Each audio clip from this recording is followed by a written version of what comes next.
जंगल के हृदय में सुबह एक बंदर की चाय की दुकान पर चंचल ऊर्जा के साथ जागती है।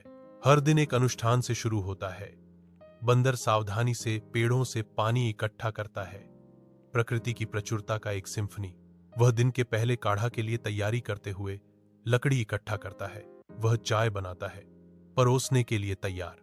सुबह का सूरज जीवंत चाय की दुकान पर सुनहरी आभा बिखेरता है, इंद्रियों को जगाता है और कहानियों से भरपूर एक दिन का वादा करता है। सुबह की हलचल के बीच एक लोमड़ी नाजुक ढंग से बिस्कुट खाती है। पास ही एक खरगोश अपने दोस्तों के साथ जीवंत बातचीत में लगा हुआ है। हंसी हवा में भर रही है। एक कछुआ धैर्यपूर्वक प्रतीक्षा करता है, दिन के बदलते नाटक का एक मूक दर्शक। बंदर चतुराई से चाय डालता है, सुबह की सिम्फनी को अभ्यास से आसानी से व्यवस्थित करता है। दोपहर की धूप में हाथी भैया प्रकट होते हैं। विशाल हाथी अपने सूंड को शालीनता से उठाते हुए हाथी भैया एक कप पकड़ते हैं, अपनी चाय के लिए तैयार। एक ही झटके में चाय गायब हो जाती है, पूरी निगल ली जाती है, जैसे कि वह एक छोटी सी बूंद हो। हाथी भैया बेपरवाही से घोषणा करते हैं, इसे क्रेडिट के रूप में लिख लो, मैं आज अपना बटुआ घर पर भूल गया।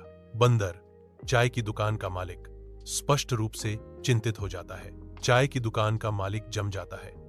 उसके चेहरे पर चिंता अंकित होती है, क्योंकि वह परिणाम का सामना करता है। जैसे ही भोर होती है, एक हलचल भरी चाय की दुकान जाग जाती है, दिन के पहले ग्राहकों के लिए तैयार। एक आश्चर्यजनक मोड़ में एक बंदर विशेषज्ञता से एक संकेत लगाता है, खेल के नियमों को बदलता है, कठोर संदेश घोषित करता है, क्रेडिट बंद है, अब पहले पैसा।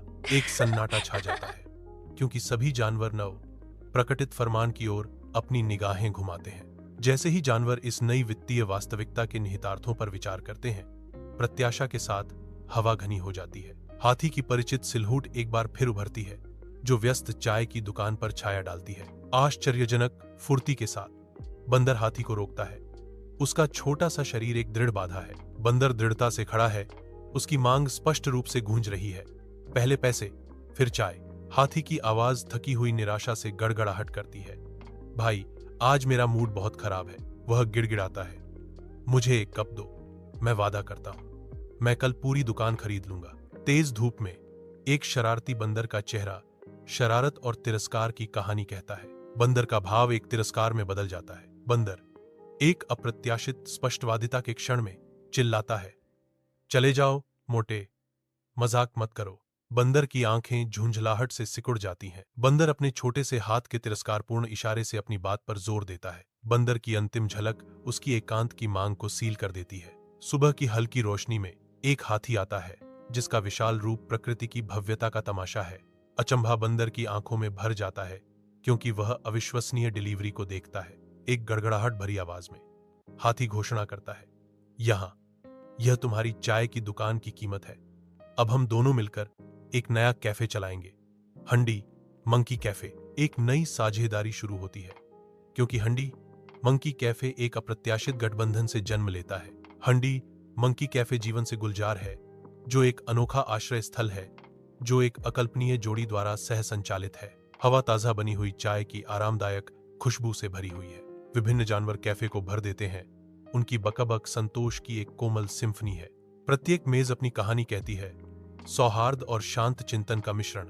गोधूली आकाश के नीचे बंदर और हाथी हैंडी मंकी कैफे के बाहर आराम कर रहे हैं। कॉफी की सुगंध धीमी आवाजों के साथ मिल रही है। बंदर एक शांत मुस्कान के साथ घोषणा करता है, मित्रता से बढ़कर कुछ भी नहीं है। हाथी खुशी से जवाब देता है, और चाय से ज्यादा सुखद कुछ भी नहीं। बंदर और हाथी के बीच की दोस्ती कैफे की रोशनी की तरह चमकती है। उनके बंधन साझा पलों और साधारण खुशियों से गहरा होते हैं।